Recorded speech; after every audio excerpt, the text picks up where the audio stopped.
Hello and welcome to the Blue Open Studio tutorial video series. The topic of this video will be security. In this video, we will be discussing how the security feature works and the properties of the security feature. And then we will demonstrate configuring the security feature, adding groups and users, and configuring the application to use security.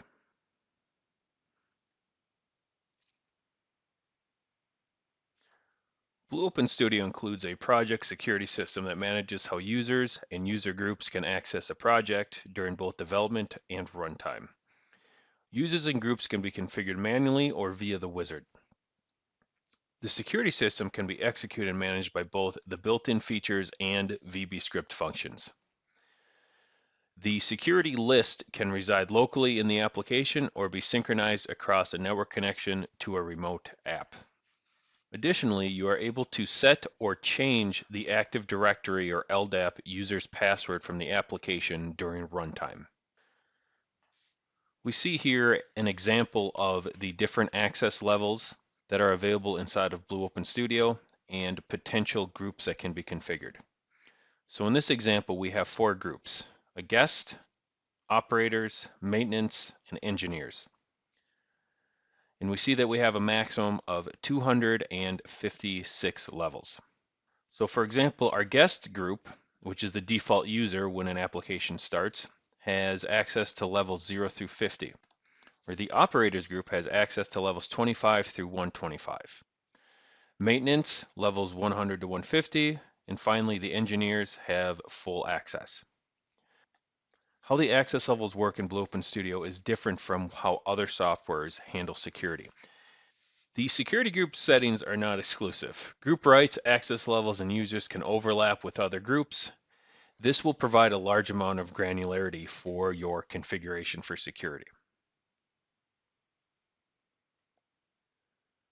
We will now look at configuring the security feature inside of our application. And to access the security feature, we'll go to the Project Explorer and then click on the Global tab.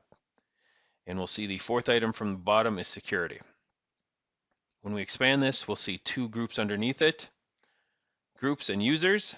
When we expand those, under either one of them is guest. By default, this is the only user available when the security system is disabled. And when the security system is enabled, this is the default user that is logged in when the application starts. You can change that default user once the security system is configured. And to enable the security system, we will right-click on the security folder and then click on Settings. When you first enable the security system, you will see a configuration wizard dialog appear. This will walk you through enabling the security system, configuring your security mode type, the groups, and the users. So initially, we see the status of the security system. It says that the security system is not enabled, it's local mode, and that the status is good, and our users and groups that have been configured, then an option to automatically show the wizard next time you open the security. So you can enable or disable this at this time. I'll leave it checked and then I'll click Next. And then on the next screen, it'll ask if I want to enable it. I will. And then I'll click Next. And then we come to security mode. And we have 4 types available. Local only, which means that the security system itself is isolated to this application only. Then we have the distributed options. And what this allows us to do is it allows us to link multiple applications together to share the security system. With these, we have options for server and client. If we set the application to be server, what will happen is this will be the master repository for the security system, and any other applications I want to connect to it will be configured as a client. So if we update the security system on any of the stations, it will update it then to the server, and then the server will cascade those changes down to any other connected clients. If we select for this application to be a distributed client, we then have to go into the server settings and configure the connection options here. We put in the IP address, the port, connection timeout, synchronization period, a forced cache reload, status tag, username, and password. So all of these fields can be tags, so we can dynamically set them at runtime if we wanted. For the forced cache reload field, you enter in either a Boolean or integer tag, and if that tag has a true value, which is a non-zero value, and the specified server has a timestamp older than this client, then the local security system will be updated with the outdated server information. In the status tag field, you type in an integer tag here, and this will receive a value indicating the status of the server connection. And the possible values are that there is no cache available, there's an updated cache, or we have an outdated local or server cache, or we're disconnected from the server. And then of course we have our username and password fields for authentication to access the security system on the server side. I'm going to leave everything blank here, so I'll click cancel. And then the domain or LDAP option, which allows us to connect to an Active Directory that is configured for your company. For us, we're going to leave it set to local only, and then click next. And then we have the option to create or configure groups. So I'll click on that button, and then it comes up with the group account dialog. And here we can configure all of these settings for the groups for the users. So the drop down here will give us our configured groups or available groups. Right now we just have guest and what is called default rights. The group account default rights is essentially a template for the security settings. So you can configure a default rights group here with the settings you want, and any other groups that you configure, you can then select to have them use the default rights group instead of having their own. This is useful if you need to, say, suspend or modify a group temporarily. So you can configure a group with its own specific security settings, but if you need to set it to a generic setting initially, you would use the default rights. For us though, we are not going to configure default rights. We're going to leave them set to their default settings. And for guest, we see here that it is pre-configured to prevent certain actions for the guest group. And what we have here when we configure groups are two sections, runtime access and engineering access. For both, we see that we have the use default rights options. And then under the runtime, we have options for starting and stopping the project, allowing writing into the database SPI, and that is for modifying the values of tags added into the database SPI. Task switch enabled, which is essentially Alt-Tab on your keyboard, so it will prevent you from switching out of either the development or the runtime. The capability of editing the security system.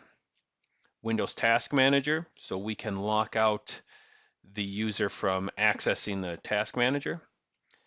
And then we have Enable Remote Security System and Remote Debugging Tools. This prevents this user from being able to access the security system remotely, and also the remote debugging tools, which will be covered in the thin client video. The option runtime group. If this is enabled, this group will only be active or enabled during runtime. So during development, this group will not be available. We will only be able to use this group and any users underneath it at runtime. And then web thin client and secure viewer access. We can prevent the user from accessing the application via our thin clients by disabling these. And then for both, we see that we have a security level that we can set this group to, be it 0 through 255 or whatever levels we want to pick. And then below for engineering access, we have the different aspects of the development environment. So if we want to prevent the user from accessing, say, the project settings, we can uncheck this. If we want to prevent them from accessing the drivers, we can uncheck that, and so on. For us, we're going to leave the guest group alone, and we're actually going to create a new group. So we're going to go up and click on New, and then we're going to give it a group name. And you see a note below it that says that the name cannot be used if it is empty or consists of periods and or spaces or any of the special characters listed. So we're going to create a new group called Operator. And now we see once we do that, the group account has been switched to operator. And for this, we are going to uncheck everything with the exception of start project.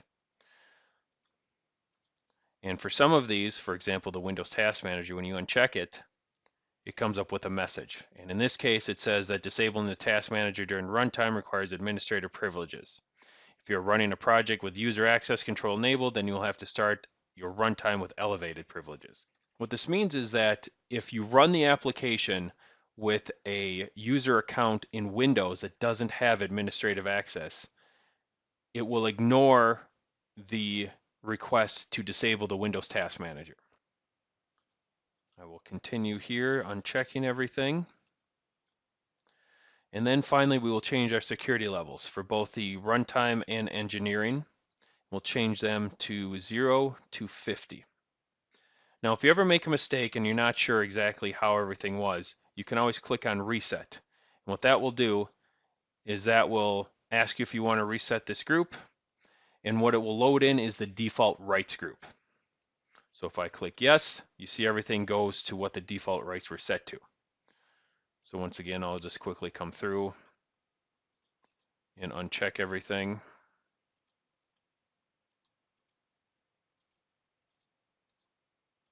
And change my levels. And then we have this advanced button. When we bring it up, it comes up with the options for our passwords and auto log off or lock up. So we can give requirements and qualifiers for our passwords. We can give it a minimum size or length for the password, however many characters, how many special characters we need, the number of numeric or alpha characters if we want it to be case sensitive. Then also if we want the password to age, how long of a timeout we want for our e-signature, and if we want to disable the e-signature. So we can put a tag in here, and when the value is true, meaning not 0, it will disable or ignore the e-signature requirements on any screen objects. And then for auto log off or lock up, we can select to automatically log the user off after so many minutes, and then we can select whether it starts counting the moment that the user logs on or from its last action. And last action is recorded by either a mouse movement, keystroke, or detection of a touchscreen input. And then we can select to disconnect WebThin clients on auto log off as well. And then below we have the option for account lockup. So we can configure this to lock an account after so many invalid attempts and to keep it locked for so many minutes. For us, we're going to leave this set at default, as well as the password options. This will leave at default as well. So once we have the operator configured, I will click OK. And now on the wizard, I will click Next to go into the users. And then I will click on the button to create or configure users. And this one is much simpler than the groups. We have our drop down with our configured users and a settings button, a couple of buttons over here for management, and then 2 checkboxes. These checkboxes allow us to either block the user, meaning that it disables this user account until we unblock it, and then a runtime user. Similar to the description I gave for a runtime group, this will allow us to select to have a user only be active if the application is running. And then under settings, this is where we'd come to give it the name, a user full name, configure our password, and assign what groups that this user is associated with. For us, we will click on New to create a brand new user, and I'll give the username of Joe, and the full name will be Joseph Smith. And then for the password, I'll just use his username, which is Joe, and then I will select to have him be assigned to the operator group. Now the user full name is an optional field. We do not have to enter anything in there if we do not want. As you notice for the new password and confirm password fields, I just see 3 characters, but they are masked. If I were to click OK, come back into the settings for that user, you see now that the 2 fields for new password and confirm password are filled with masked characters. There is no way other than to password protect the entire security system to prevent users from changing the password. However, we do not know what the password is or even the length of characters. And we'll get to actually password protecting the security system once we finalize the wizard. So I'll click OK, and then I will click OK again. And now I have my user configured. I will click Next. And then we come to another status screen that shows us that the security system is enabled, that it's in local mode, and that it is good, and then our configured users and groups. When I click Finish, I now see my groups and users get updated with what I've just configured. And now if I right-click on Security and go to Settings, it comes up with the Security System dialog.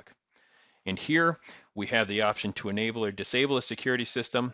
What this will do is this will simply suspend the security system. It doesn't clear out any settings.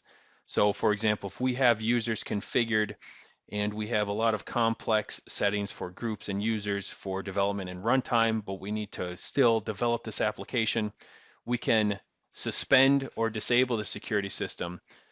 And that will allow us to then access both development and runtime without requiring a password or login. And then we see a main password button here. For this, we can put in a new password for the security system. So whenever we need to access the security system, we will need to enter this password in.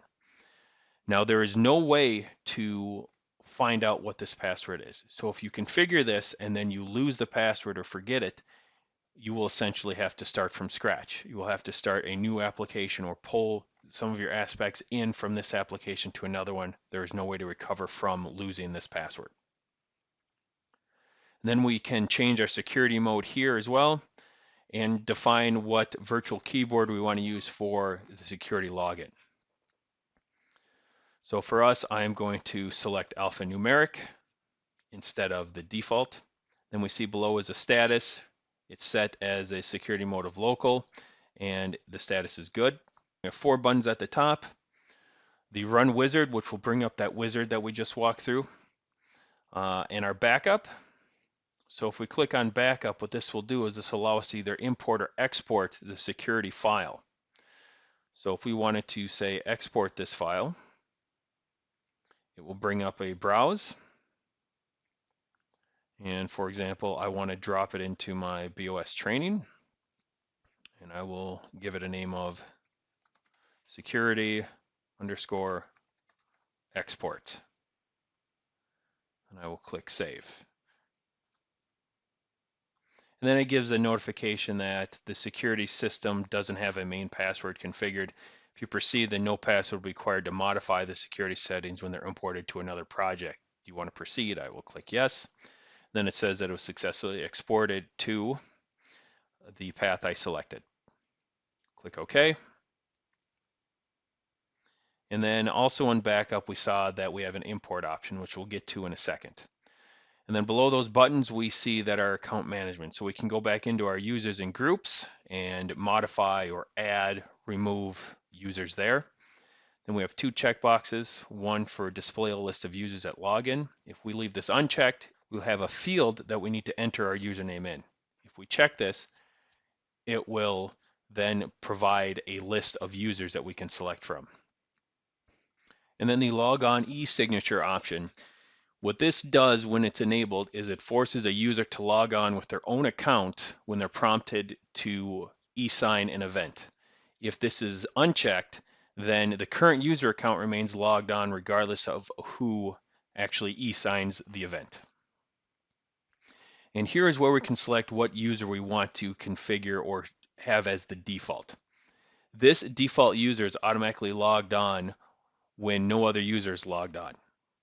So for example, if we had multiple users configured here and we log off, right now the guest is the one who automatically is logged in. We can then change that to be our Joe user that we've configured.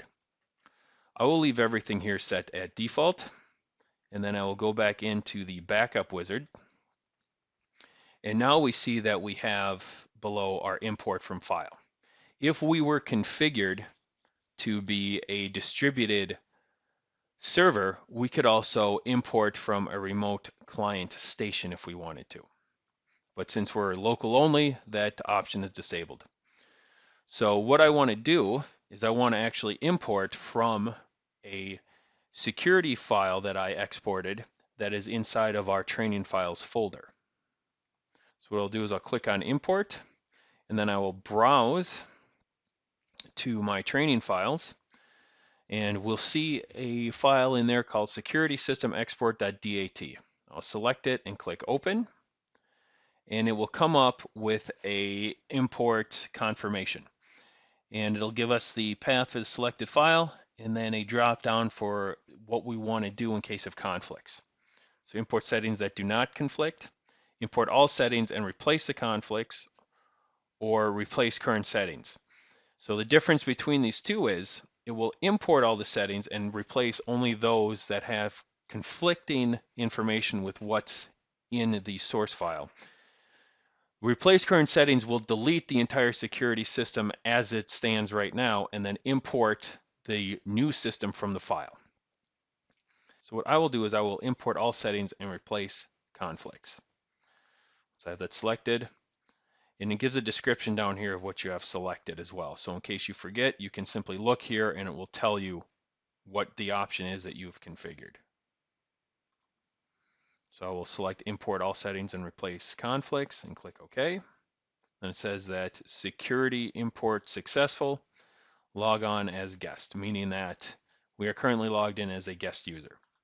And you see once I did that over here on my list, I see several new users that have been added. So if I go under users, I can now drop this down and I see now that I have Bill and Fred. And if I go to Joe and click on settings, you see that my user remains the same. And you see that I have two new groups available here, engineer and supervisor. If I were to go under, for example, Bill, click on settings, he is part of the engineering group. However, you see that I do not show those here. So once I click OK, and if I exit out of this by clicking OK, now it refreshes. That is just a quirk of the software where the groups doesn't update until you exit out of the security system. So now what we will do is we will configure our application to use the security system that we have enabled. So I will go to my graphics tab on the Project Explorer, and I will open my header screen. And here we will add a logon button. So on the graphics tab on the menu ribbon, I'll click on symbols, and I will go to buttons, and I will see two, button underscore logon 1 and 2. And I'll select one of them and just drop them down on the screen and put them next to my exit button. So this link symbol is pre-configured to allow us to log on to the application. So next what we will do is we will add a rectangle that gives us some additional information about the current user that's logged into the system. So on the graphics tab, I will click on rectangle, and then I will draw one on the screen. Then I will go into the caption, and we will add in a few system tags that will provide information of the currently logged in user. So I'll first type in user, then inside of curly brackets, username. And the next line will be group. Then inside of curly brackets, group name. And then finally, security levels. And then group low level. And then after that, 2. And then again inside of curly brackets, group high level. And what we're doing is we're using 4 system tags to display information: the username, the group name, and then the range of levels that the user is able to access. So I will change my alignment as well, just to center left. Click OK. And now that the caption is complete, we will move on to the next configuration, which will be the exit button. If we double click to bring up the properties, we see that we have a disable field here. And what this does is when this field evaluates as true, which means a non-zero value, the button will not be activated when we press it. So what we want to do is we want to put in here a function that will disable it based on a security level. So how we can do that is by using the same system tag that we put into the rectangle. And that system tag is group high level. So what we'll put in is we will double click on the field to bring up the object finder. And on the tag grouping on the left, I will click on system. And I'll scroll until I find group high level. I will select it, click OK. And then I will add in less than 5.1. So what this is doing is this is giving us what the maximum level is for that user. And it's saying that if we are below 51, we want to disable this button. And what we'll want to do is we will want to encapsulate this inside of parentheses. And that is because we're telling the field that we're looking at this as a whole instead of the tag and then some additional characters. So once that is configured, we'll exit out. And the next thing we'll want to configure will be on the navigation screen. So open that screen, and I will pick my recipe button and open up its properties. And then if I click on config, it brings up the larger scripting window. And what we want to do here is set our security field to something other than 0. So I will set it to 101. And what that means is that when the security level is less than 101, this button will be disabled. We will not be able to access it. I will click OK, and then exit out of the properties. And then there's one last thing that we want to configure. We notice that on our rectangle, on our header, we have our username and group name, but there was one other piece of information that we entered in for one of our users, and that was a full name. We do not have a system tag that can be used to display the user's full name. So we will have to create that. So what we'll use is the scheduler. So on the Project Explorer, we'll click on Tasks and then open up our training scheduler. And then on line 5, we will set this for an event type to change. And if you're unfamiliar with the scheduler, please review the scheduler tutorial video, which goes over how this scheduler worksheet is configured. And for the trigger, we'll put in the system tag user name. And then for the expression, we will use a built-in function called get user full name. And then inside of the parentheses is where we'll put our parameters. And we'll go over the structure of built-in functions in the scripting tutorial video. But for this, we need to add 2 parameters. The first is which user that we want to get the full name for. In this case, we're going to use the system tag user name. And then comma to separate the parameters.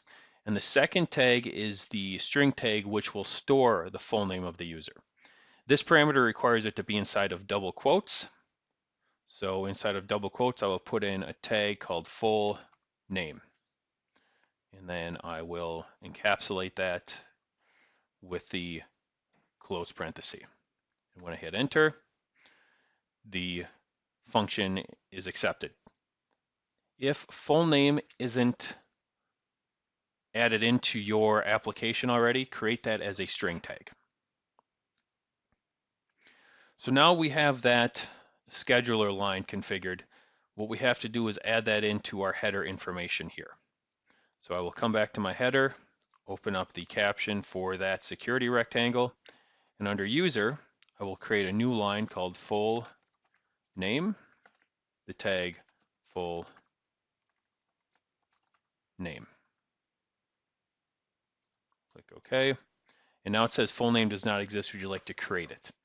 The reason why we didn't see it on the previous screen in the scheduler is because it is inside of double quotes. So I will create that now as a string. And I'll come out of the caption. And now we have everything configured to properly show the different facets of the security system. So I will close my screens, saving them as I go.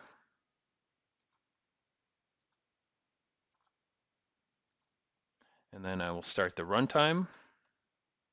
Snap the runtime to the right, development to the left. And now we see our new login button, and we see here that we have no information. It says the user's guest, no full name, the group is guest, and the security levels are 0 through 255. So if I click login, the login prompt appears. I will type in my username, Joe, and the password, Joe, hit enter, and now we see that the user is Joe, full name is Joe Smith, group operator, and here are the security levels. So if I try to click exit, you see that the button is disabled. If I try to go to alarms, you see that even though I can click on it, it's grayed out, meaning that I will not be able to access that. So I would need to log in as a higher user. So if I were to log in again, this time as Fred, we'll see now that Fred is in, security level 0 through 100.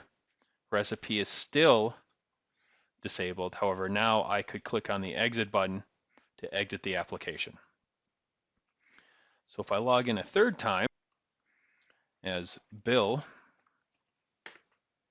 I see now that I'm in as an engineer. I have full security access, and now I'm able to go to my recipe screen.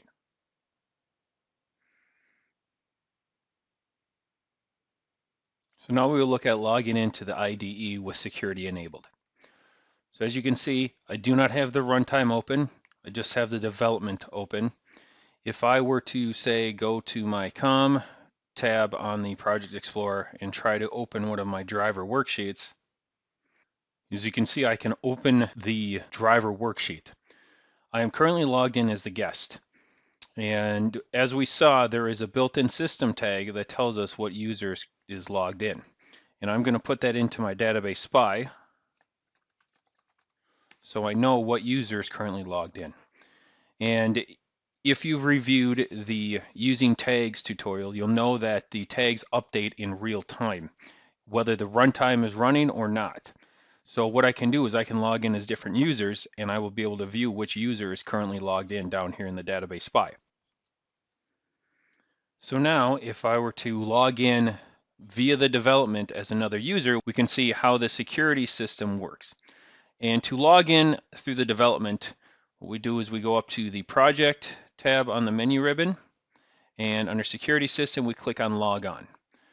As a side note, just to the left of that is this configure button. If I click on that, it will bring up the security system configuration dialog as well. Click on log on, it brings up the login page. It tells me who the current user is. So if I were to log in, for example, as Joe,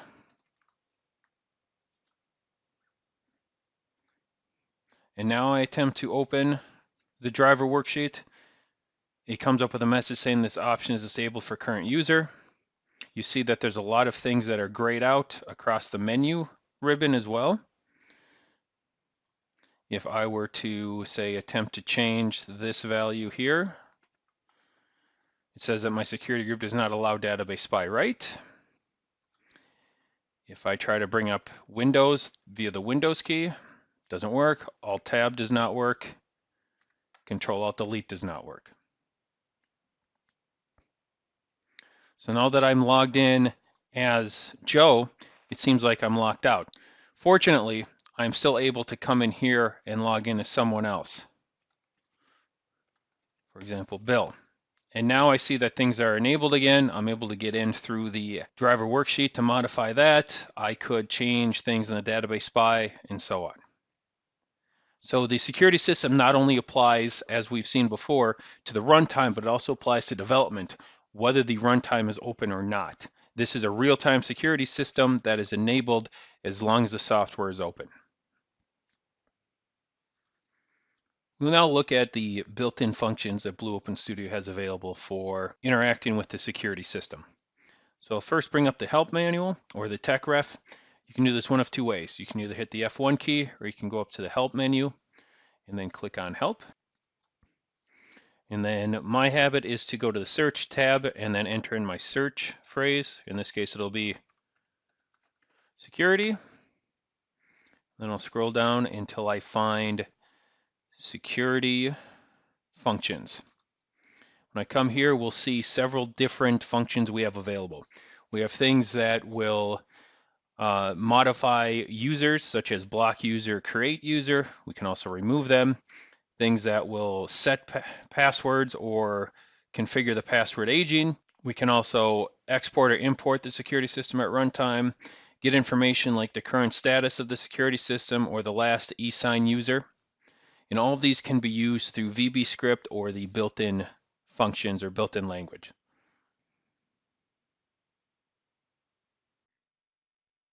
Thanks for watching. If you have any questions, please feel free to contact ProFace America Technical Support by phone at 1-800-289-9266, option 2, or by email, support@profaceamerica.com. You can also visit our website, profaceamerica.com, for drivers, manuals, FAQs, and other product and software information. Thanks again, and have a great day.